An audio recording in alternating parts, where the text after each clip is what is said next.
Hi everyone, एक और नए वीडियो में आप लोग का स्वागत है। तो साथी, आपने अभी तक पिछले वीडियो को नहीं देखा है तो जाइए चैनल के प्लेलिस्ट में, वहां पर आपको सभी वीडियो मिल जाएगा। तो आज का हमारा पहला प्रश्न है, मैं 5 किलोमीटर पूर्व दिशा की ओर चलने के पश्चात बाएं ओर मुड़कर 3 किलोमीटर चलता हूँ। फिर बाएं ओर मुड़कर 3 किलोमीटर चलने के पश्चात अंत में फिर से बाएं ओर मुड़कर 3 किलोमीटर चलता हूँ। तो अपने प्रारंभिक स्थान से कितनी दूरी पर खड़ा हूँ। ठीक है, इनके यहाँ से दिया कि मैं जो 5 किलोमीटर पूर्व दिशा की ओर चलता हूँ। तो ये चले हम 5 किलोमीटर पूर्व दिशा की ओर, ये 5 किलोमीटर पूर्व दिशा की ओर, यहाँ से इसका स्टार्टिंग पॉइंट है। ठीक है, फिर आगे है कि चलने के पश्चात बाएं ओर मुड़कर 3 किलोमीटर चलता हूँ। तो बाएं ओर किधर हो जाएगा, ये हो जाएगा उत्तर की तरफ, क्योंकि ये हो जाएगा दक्षिण की तरफ इसका दाएं, और बाएं हो जाएगा उत्तर की तरफ। तो ये चलता है 3 किलोमीटर। ठीक है, तो मान लो वो यहाँ तक पहुँचाया। फिर आगे है कि फिर बाएं ओर मुड़कर 3 किलोमीटर चलता हूँ। तो बाएं किधर हो जाएगा, ये हो जाएगा पश्चिम की तरफ। तो मान लो कि वो यहाँ तक चला है और ये चला है 3 किलोमीटर। ठीक है, तो ये पहुँचाया यहाँ पर।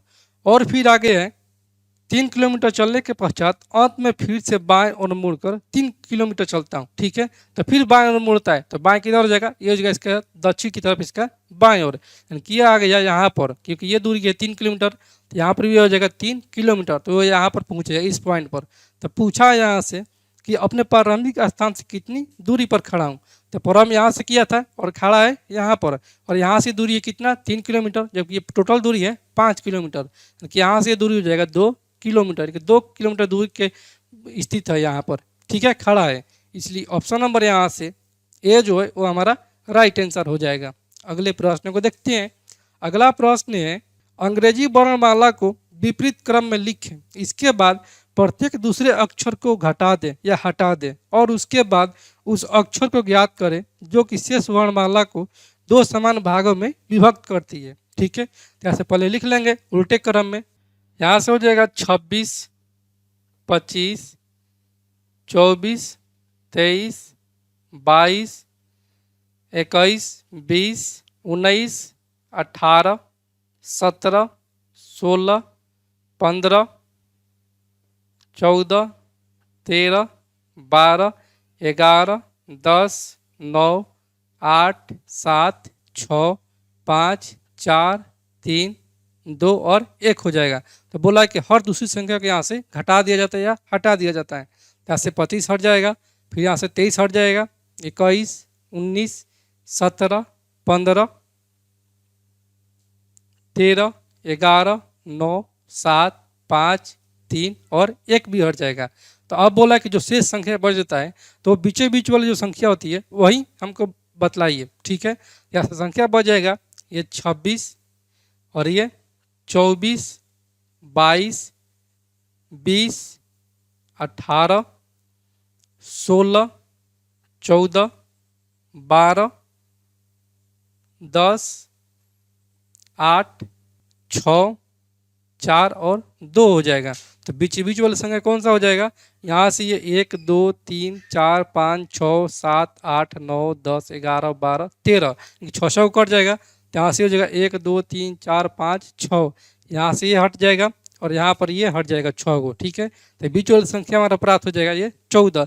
तो 14 किसका स्थान है, ये है स्थान एन का, यानी कि वो संख्या जो हो जाएगा वो हमारा एन हो जाएगा, वो अक्षर हो जाएगा।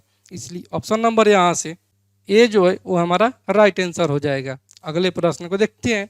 अगला प्रश्न है, निम्नलिखित उत्तर संख्याओं में लुप्त संख्या ज्ञात करें। ठीक है, यहाँ से दिया है लुप्त संख्या ज्ञात करने के लिए 25 है, 16, 50, 48,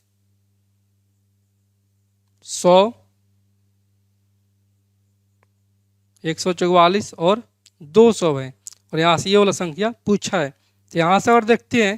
तो यहाँ से किया है 25 दूनी 50, दूनी 100, दूनी 200, और यहाँ से 16 थी 48, 48 थी 144, और 144 थी कितना हो जाएगा, ये हो जाएगा 4 थी 12, और 14 थी 42 और 1 43, यानी कि 432 जो हो जाएगा वो ये वाली संख्या हो जाएगा। इसलिए ऑप्शन नंबर यहाँ से डी जो है वो हमारा राइट आंसर हो जाएगा। अगले प्रश्न को देखते हैं। अगला प्रश्न है, दिए गए वेन आरेख से उन चिकित्सकों यानी कि डॉक्टरों की संख्या ज्ञात कीजिए जो सर्जन्स है लेकिन सामान्य चिकित्सक यानी कि जनरल प्रैक्टिशनर नहीं है। ठीक है, तो यहाँ से दिया है वेन डायग्राम, यहाँ से है ये वाला सर्जन वाला है, ठीक है, और यहाँ पर ये डॉक्टर वाला है, और यहाँ पर ये जनरल प्रैक्टिशनर है, जनरल प्रैक्टिशनर है। जबकि यहाँ संख्या दिया है ये 25। यहाँ से वेन डायग्राम है जिसमें कि पूछा यहाँ से कि उन डॉक्टरों की संख्या ज्ञात कीजिए जो सर्जन तो है लेकिन जनरल प्रैक्टिशनर नहीं है, क्योंकि जनरल प्रैक्टिशनर ये नहीं है और ये दोनों है, तो कौन सी संख्या हो जाएगा, वो हो जाएगा केवल 5 ही हो जाएगा, क्योंकि ये जो है सर्जन और डॉक्टर ये 5 ही केवल संख्या मिल रहा है, बाकी कोई भी संख्या नहीं मिल रहा है। और मिल भी रहा है तो यहाँ से ये जनरल प्रैक्टिशनर में आ जा रहा है, जबकि बोला कि ये वाला जनरल प्रैक्टिशनर नहीं चाहिए, तो हमारा सही उत्तर कितना 5 हो जाएगा। इसलिए ऑप्शन नंबर यहाँ से बी जो है वो हमारा राइट आंसर हो जाएगा। अगले प्रश्न को देखते हैं। अगला प्रश्न है A B C D E और एफ फलक युक्त घनाकार गुटके की दो अलग अलग स्थितियां चित्र में दिखाई गई है। यदि ऊपरी फलक पर एफ हो तो निचले फलक पर क्या होगा। यहाँ से कितना दिया है, घनाकार फलक है, तो यहाँ से 2 ठो घन दिया है, यहाँ पर 2 ठो फलक दिया है घन वाला, और इसमें पूछा है कि एफ के विपरीत कौन है। ठीक है, और यहाँ से फलकों की संख्या जो है 6 ठो, यानी कि A B C D E और एफ है। तो यहाँ से अगर देखते हैं तो यहाँ से कितना कॉमन है, यहाँ पर ये डी कॉमन है। ठीक है, इन दोनों में तो डी से पकड़ कर हम लोग क्लॉकवाइज घुमा देंगे, तो यहाँ से ये हो जाएगा डी और इधर भी हो जाएगा डी, तो डी का क्लॉकवाइज घुमाएंगे तो ये हो जाएगा ए। ठीक है, और इधर क्लॉकवाइज घुमाएंगे तो डी का हो जाएगा ये सी, फिर यहाँ से घूमेगा तो डी के बाद कितना ए के बाद हो जाएगा ये ई, और ई के विपरीत कौन सा हो जाएगा, डी सी और ये बी हो जाएगा। तो पूछा है कि एफ के विपरीत कौन है, तो यहाँ से अगर देखते हैं तो यहाँ से ए बी है, सी बी ई, यानी कि एफ नहीं है, तो एफ जो हो जाएगा वो डी के विपरीत हो जाएगा, यानी कि ऑप्शन नंबर यहाँ से जो हो जाएगा आंसर हमारा वो हो जाएगा ऑप्शन नंबर डी, यानी कि एफ के विपरीत डी ही है। अगला प्रश्न है कि 6 व्यक्ति केंद्र की ओर मुख करके एक वृत्ताकार घेरे में बैठकर ताश खेल रहे हैं। विजय सुधीर के बाएं है, अमर राकेश और सौरभ के बीच में है, नीरव अमर के बाईं और दूसरे स्थान पर है। तो यहाँ से प्रश्न दिया है, तो आइए इसको बनाते हैं। सीटिंग अरेंजमेंट है, ठीक है, तो 6 ठो व्यक्ति है और गोलाकार मेज पर बैठकर ताश खेल रहे हैं। तो यहाँ से ये हो जाएगा हमारा एक ठो गोलाकार मेज, इसमें 6 व्यक्ति है और इनका मुंह जो है वो केंद्र की तरफ है। तो यहाँ से हो जाएगा ये 4 और 2 6 हो जाएगा, तो सबका मुंह यहाँ से केंद्र की तरफ कर देते हैं। ठीक है, और यहाँ से दिया है कि विजय जो है वो सुधीर के बाएं है। ठीक है, कि विजय जो है वो सुधीर के बाएं है, तो मान लीजिए कि सुधीर यहाँ पर है तो विजय कहाँ होगा, इसके ठीक बाएं, यानी कि हो जाएगा विजय। और आगे है कि अमर जो है वो राकेश और सौरभ के बीच में है, और नीरव जो है वो अमर के बाईं और दूसरे स्थान पर है। ठीक है, अमर के बाईं और दूसरे स्थान पर है। तो मान लेते हैं अमर यहाँ पर बैठा है। ठीक है, तो अमर जब यहाँ पर बैठेगा तो नीरव कहाँ बैठेगा, नीरव जो है अमर के बाईं और दूसरे स्थान पर बैठा है, तो अमर का दाईं ओर इधर हो जाएगा और बाईं ओर उधर हो जाएगा, तो ऐसे नीरव हो जाएगा इसके अमर के बाईं ओर दूसरे स्थान पर 1 और 2, तो यहाँ पर बैठ जाएगा नीरव। ठीक है, जबकि यहाँ से प्रश्न में दिया है कि अमर जो है वो राकेश और सौरभ के बीच में है, यानी कि अमर जो है वो राकेश और सौरभ के बीच में, तो मान लेते कि राकेश यहाँ पर बैठ जाएगा और सौरभ यहाँ पर बैठ जाएगा। ठीक है, तो पूछा है क्या, पूछा यहाँ से 130 नंबर में यह पूछा कि विजय के दाएं और दूसरे स्थान पर कौन है, कि विजय के दाएं और दूसरे स्थान पर, तो ये हो जाएगा पहला और ये दूसरा, यानी कि नीरव हो जाएगा। इसलिए ऑप्शन नंबर यहाँ से बी जो है वो हमारा राइट आंसर हो जाएगा। 131 है, 131 में क्या है, और 131 में बोल रहा है कि अमर और विजय के बीच में कौन बैठा है, तो अमर और विजय के बीच में कौन बैठा है, राकेश बैठा है, और यह राकेश और सौरभ का तो स्थिति जो है वो निश्चित नहीं दिया कि ये यहीं पर बैठा है, यहाँ पर सौरभ बैठ सकता है और यहाँ पर राकेश भी बैठ सकता है, तो इसका सही उत्तर हो जाएगा सौरभ या राकेश हो जाएगा। इसलिए ऑप्शन नंबर यहाँ से ये जो है वो हमारा राइट आंसर हो जाएगा। 132 में क्या है, 132 में यहाँ से दिया है कि निम्नलिखित में सुधीर से अमर का स्थान कौन सा है, सुधीर से अमर का स्थान, यहाँ से अगर देखते हैं तो दाएं से कितना हो जाएगा, 1 2 तीसरा हो जाएगा और बाएं से भी तीसरा हो जाएगा। इसलिए ऑप्शन नंबर यहाँ से ऑप्शन नंबर ए जो है वो हमारा राइट आंसर हो जाएगा। ये ऑप्शन के अकॉर्डिंग हो जाएगा, लेकिन यहाँ पर बाएं से भी हो सकता है, यहाँ से तीसरा अमर हो सकता है। ठीक है, तो अगले प्रश्न को देखते हैं। अगला प्रश्न है, शब्द नोबल में ऐसे कितने अक्षर युग्म हैं जिनके बीच यहाँ उतने ही अक्षर मौजूद हैं जितने कि अंग्रेजी वर्णमाला में इनके बीच होते हैं। यहाँ से है नोबेल। ठीक है, यहाँ से हो जाएगा NOVEL। जैसे अक्षर गिनना है तो यहाँ से N हो जाएगा, तो N के बाद O एक तो मिल गया, OPQR ये तो नहीं होगा, OPQR ये भी नहीं हुआ, VWX ये भी नहीं, E के बाद F भी नहीं, और L तो भी क्या, तो LLMNO यानी कि एक तो और मिल गया, P फिर E के बाद FGH, V के बाद WX, O के बाद P, और यहाँ से मिला जो है हमारा शब्द वो कितना मिला है, एक और एक दो ठो मिला है। इसलिए ऑप्शन नंबर यहाँ से C जो है वो हमारा राइट आंसर हो जाएगा।